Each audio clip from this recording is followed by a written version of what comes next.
Good morning, everybody. We are live here at the birdhouse, and today we're talking about the different butterflies you can find out in your backyard, or if you're spending any time out hiking or going through any fields. Lots of butterflies are out there flying around, so I'll give you some of the different things that you can expect to see this time of the year, at least in upstate New York and along the East Coast in a lot of cases. If you are around that area, you can expect to see the same types of species. As always, we love to know what kind of things you're seeing. You can put any kind of sightings in the comments. If you have questions, you can throw those in there too. Or you can just say hi. We did have a butterfly walk on Tuesday, so we weren't live on Tuesday, at least streaming live, but we were at Whitehaven Park doing a butterfly walk. It was quite overcast, and we had gotten storms the day before, and we were getting storms later on that day of the walk. So we were able to still do our hike, but it was overcast, so we didn't see a lot. Towards the end of the hike, it started clearing up and started getting sunny. So we did see monarch butterfly flying around, but we did happen upon some monarch butterfly eggs and caterpillars too, which was really cool. Tiny, tiny, tiny little caterpillars, but there were some out there on the common milkweed, which was really neat. So the monarch butterflies are back. This is from my garden on I think it was Thursday morning. I had a monarch butterfly, the first one in my garden for the year, at least that I saw, coming to my swamp milkweed. So that was pretty exciting.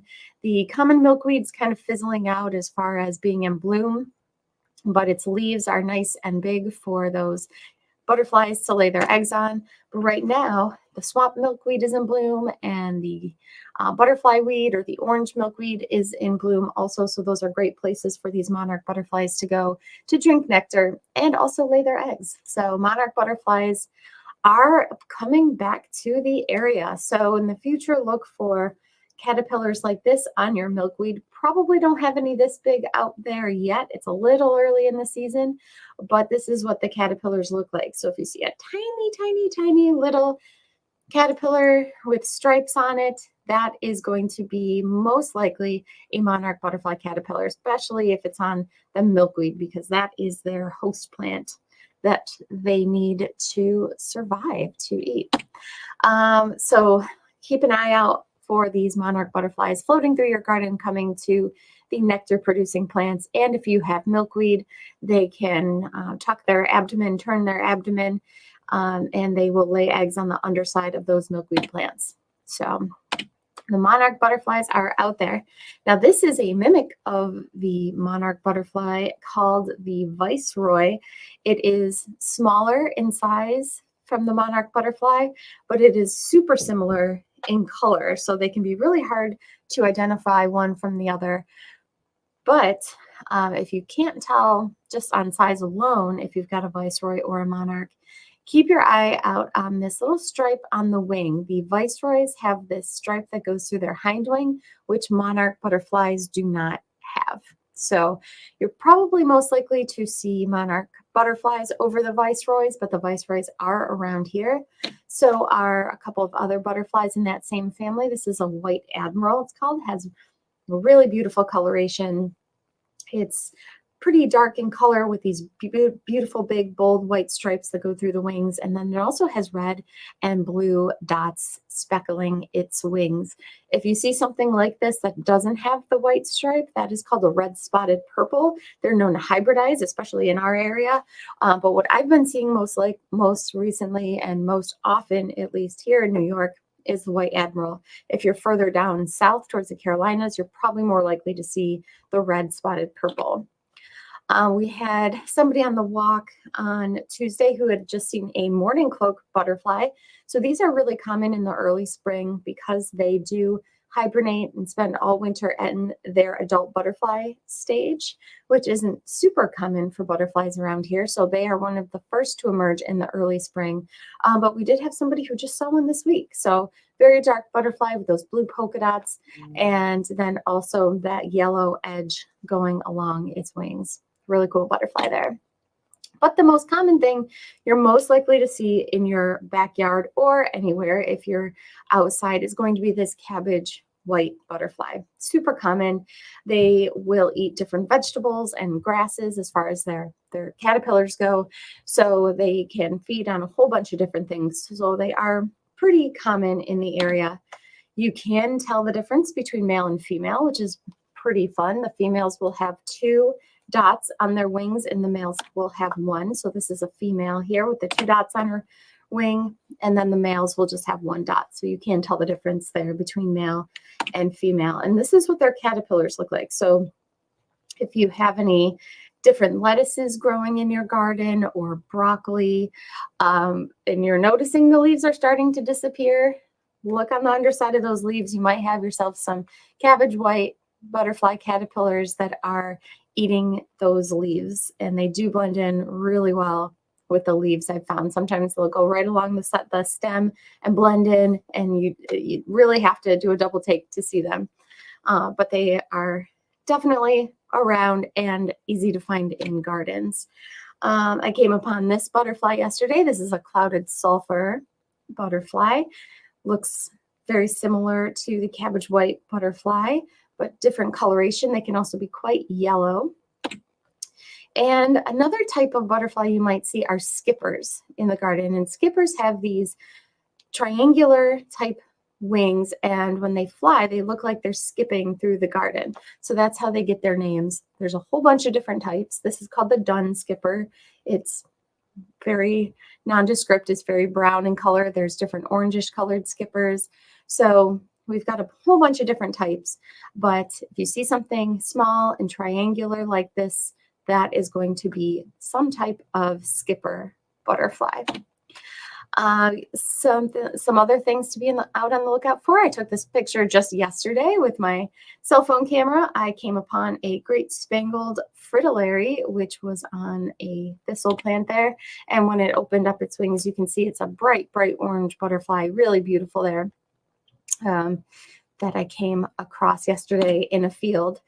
And I was able to see also a pearl crescent. So normally we think of butterflies coming to just flowers, which is true. They do love to drink nectar from flowers, but they also do a behavior called puddling, where especially the males will go to mud, wet mud. This picture here was from a fire pit that wasn't in use. So it was kind of a damp fire pit. And the puddling behavior butterflies will do, they'll siphon out the nutrients and the salts from the soil or the mud, or in this case, a fire pit, anything that might have some kind of nutrients for them, they will siphon it up. And so puddling behavior is common in butterflies as well. So if you are in a spot that has a bunch of mud, or if you're at the side of a pond that is also muddy and kind of damp, keep an eye out for butterflies doing this puddling behavior. And I took a video of it here too, just the butterfly there in the unused fire pit, just flapping its wings a little bit there. And that's called a pearl crescent butterfly. Another butterfly to be out on the lookout for that is blackish and reddish in color is the red admiral. And red admirals have been pretty common this year. They fly very erratically and very, very quick. And they have this beautiful red stripe that goes through their dark colored body. So a lot of them out here this year. So that is the red admiral. I've seen a few of them in my garden this year. And I came across this little butterfly yesterday as well, also by a fire pit. And this butterfly was very, very small, smaller than a cabbage white butterfly. So this is quite zoomed in. And it was sitting on a log that also had been in the fire pit. So it must have had some kind of nutrients or salts on it, because the butterfly was on there for a long time, also looking like it was doing this kind of puddling behavior. And although you can't see it from this picture, this is a butterfly called the eastern-tailed blue. And if you were to look at it, just this picture alone, that name doesn't sound descriptive of it at all. But now with this picture, now that you can see the whole wing, you can see its little tails. It does have these little tiny tails on its wings right here, where my mouse is is scrolling along. And that is how you know you've got yourself an eastern-tailed blue. It's in a family of butterflies called the blues. You might have heard of, if you're in New York, the Carner blue butterfly, which is an endangered species in our state. But there's little butterflies called spring is yours, summer is yours that we also have, that are these tiny, tiny little blue butterflies. And at rest, when their wings are above their body, they are white in color like this. But then when they open up their wings, and it can be hard to get a picture of them doing that. I was trying for quite a while yesterday, unsuccessfully. They are this beautiful bright blue. And so I think this is a video here of the butterfly just kind of hanging out on the log. And it looks like it was kind of doing some of this puddling behavior, even though the log wasn't wet. So you can see it's just kind of moving its wings a little bit. And you can see its little tails there on its wing moving too. So that is the eastern-tailed blue. And this is a picture that has been sent in previously by Yvonne of an eastern-tailed blue. Another photo there where you can see its wing, and it's got these tiny, tiny, tiny little tails that stick out the end. Only the eastern-tailed blue has that here in New York. Things like the spring is your and summer is your do not have those little tails. And this picture was taken in Pennsylvania, but it's the same species that we have here in New York. Now, another really small butterfly you might come across that isn't going to be blue in color, but it's really small, same kind of size as these little blue butterflies, again, smaller than your cabbage white butterfly, is going to be this one called the American copper. I saw quite a few of these out a couple of weeks ago. And when their wings are at rest above their body, they're very white in color, but then they also have this yellow patch. So that's pretty distinctive. And then when they open up their wings, they look totally different. So they're brown with these nice bright orange wings. So that's the American copper butterfly, really small as well. It's another very small butterfly, only about an inch or so long. So really, really tiny.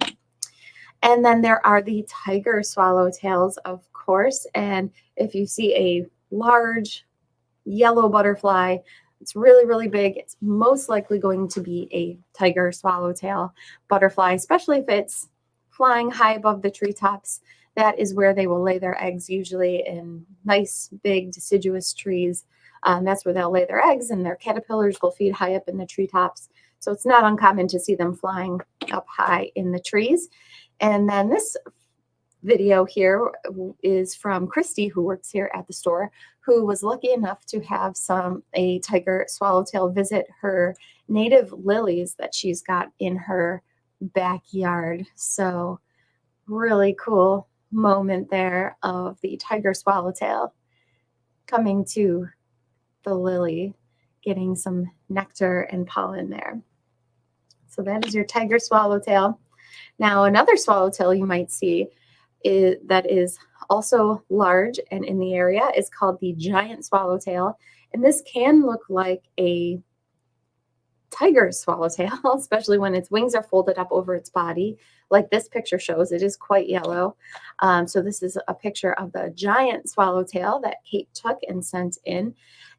But when its wings are open, it looks quite a bit different than the tiger swallowtail. So it's black with those big yellow stripes going through its body.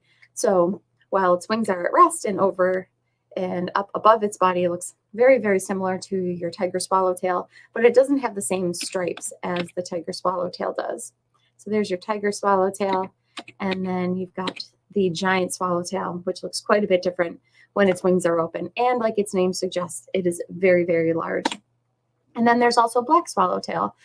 This one you might see floating around your garden, especially if you do herb gardening, because the caterpillars will eat things like fennel and parsley and dill, Queen Anne's lace. If you have any of that is growing in the garden, you might want to just keep it and not pull it, even though it can sometimes be considered a weed, because it is a host plant for the black swallowtails. And this is what their caterpillars look like. And the caterpillars will go through different stages or growths called instars. So as they grow, they sometimes look different. And the black swallowtail is a very good example of that. It looks like these are found on some parsley. And when they're small, the black swallowtails are pretty dark in color, but as they grow, they have to shed their skin. And these are called larval instars. Monarch butterflies do this same thing. And with every instar, so every time they shed their skin, they look a little bit different each time. So you can see with each instar, they do look different. So you might want to check your herbs and see if you've got yourself any black swallowtail caterpillars that are eating them. If you're interested in seeing all these different larval instars of caterpillars, there's a really good book called The Life Cycles of Butterflies, and I'll show it to you a little bit later. I'll show you the cover a little bit better. But it has all these different instars of the caterpillars and what they look like, so it makes them easier to identify, especially when they're small. And if you're spending time out in the garden and you're seeing something flying around that looks maybe like a hummingbird, but it looks a little off, we're getting reports of the hummingbird clearwing moths coming to flowers right now. And this is what they look like. They look a lot like a hummingbird. They're similar in size, but they are a day-flying moth. And their wings are clear, just like its name suggests. But they do love things like bee balm. Here's a picture of one on some blazing star. So they also like these tubular plants like hummingbirds and the butterflies do. And you might just be lucky enough to see one in your yard. The last time I saw one, it was coming to some fuchsia in my flowering basket. So hummingbird clearwing moths are out there, as are some bees and wasps. And so we've gotten some photos of them sent in. And so I thought I'd show you some of those because it is that kind of time of the year. Here is one a picture of a nice big wasp that was sent in by Matt. And this is called a great golden digger wasp. And like its name suggests, they do go in the ground, but they are really, really neat, really bright coloration, quite large too. So they are very showy. You might see them coming to your plants to pollinate and get some nectar and get some pollen, but quite a big, showy, large wasp. And then, of course, there's honeybees. Here's a photo of a little honeybee sent in by Erica, who had one on her flowers. And honeybees are great pollinators, and you might see them covered in pollen in these little sacks that they have on their feet, just stuffed full of pollen as they come to your garden. So lots of honeybees out there. Also carpenter bees, and carpenter bees will come to pollinate your garden. They are also known to bore into wood. So these are the culprits. If you've got some kind of a bee that is chewing holes into maybe the side of your house or in other areas, it's probably going to be a carpenter bee. They are quite large and they're not as fuzzy as other bees in general. They don't have as much fur on them, if you will, or hairs on them. But there's lots of carpenter bees out there too every year. Carpenter bees, bumblebees, but then there's also mimics of bees. And this is a pretty neat one. This is called a bee fly. And if you look at its eyes, you can almost see the fly in it. But this is not a bee at all. It's super fuzzy like a bee is. It hovers like a bee does. But it is actually a type of fly. They can be hard to identify, bees versus flies. In general, flies have larger eyes, but that's not always the case. The flies have shorter antennae. They only have one set of wings instead of two. So bees will have two sets of wings. They tend to have longer antennas than flies, and they tend to have smaller eyes as well. And then bees also have that pinched waist. Let's see if I can show a good example of it. Like this is a really good example of a pinched waist in a wasp. They have that really thin waist, but a fly won't have that. So if you've got a mimic of a bee or wasp that's actually a fly, they won't have that pinched waist like a bee and wasp does. And this one it's not the best example to show a pinched waist, but it does have that waist that goes down to a very small size. So there's also bee and wasp mimics out there. And so this is one called a bee fly. And then I happened upon one yesterday that I thought was some kind of a bumblebee, and I snapped a picture of it. And then when I was going to identify it, turns out it is this species, and it is called a bee mimic robber fly. And robber flies are pretty crazy. They fly through the air, and they'll snatch insects up just kind of like a dragonfly does. And I didn't realize that there was a bee mimic version of the robber fly, but it was fuzzy like a bee. It was buzzing around like a bee. So I was quite surprised to find out it was actually not a bee at all. So I took a picture of this just yesterday. It was perched on the side of a tree that was getting some sun. So there's all kinds of interesting things out there that you never know what you'll see. And then finally, another thing I came upon yesterday while I was cleaning up the garden on one of my cages, my plant cages, I came across this thing, which is a praying mantis egg case. So I've seen these before on different things in the garden, like garden stakes that I have to stake up different plants. If they get left out over the winter, the praying mantises will lay their egg cases on them. And I'm sure these are due to hatch at any time. So I left it be. And next time I go to check on it, it'll be interesting to see if the mantids have crawled out yet. And this holds, I should have looked up how many, but hundreds easily of tiny, tiny little praying mantises will emerge from something like this. So that was pretty cool to see. There's lots of different bees and wasps out there now too. So people are trying to get them out of their feeders, or competing with the bees and wasps are competing with the hummingbirds a lot of the time at hummingbird feeders and oriole feeders. One thing you can do to keep the bees and especially wasps away from things like your hummingbird feeders or your oriole feeders are to put out the fake bald-faced hornets nests. They're called wasp scarers. We have a whole bunch of them here at the birdhouse, and they mimic a bald-faced hornet's nest. So it looks almost like a big paper lantern. And bald-faced hornets are these insects here in the bottom left. They are quite large, and while most wasps you see are going to be usually yellow and black, these are white and black, quite large, and their faces are very, very white, which is how they get their name, bald-faced hornets. And the fake wasp nests that you put out will mimic their nests, and because they're so territorial and they have a bad reputation of being quite nasty, they sting and they bite, bees and wasps tend to go elsewhere if they see that. So you can hang those fake wasp nests around your feeders. If you've got a pool that they're harassing you by, you can hang it over there, picnic areas, and that really helps. We also have essential oil, basically just some liquids that are peppermint oil or spearmint oil based that you can put on your feeders and around the feeding ports of your feeders that will also help to keep things like bees and wasps out of your feeders. If you are interested in learning more about butterflies, we've got a couple guides that I really, really love. This Butterflies of the Northeast is a little spiral guide, and it is super informative. And what I really like about it is, just like those Birds of New York books that we are promoting quite often by Stan Tequila, this guide is all organized by color. So if you see a butterfly that's orange, you go to the orange section. If it's got blue in it, you go to the blue section. So it's a really great, easy to use guide. It certainly doesn't have every butterfly in it that you will see on the East Coast, but it's a good start. So if you're just starting to learn about butterflies and you're interested in being able to easily identify them with a quick, easy to use guide that is small and compact and very nice to bring out on a trail with you, this guide is awesome.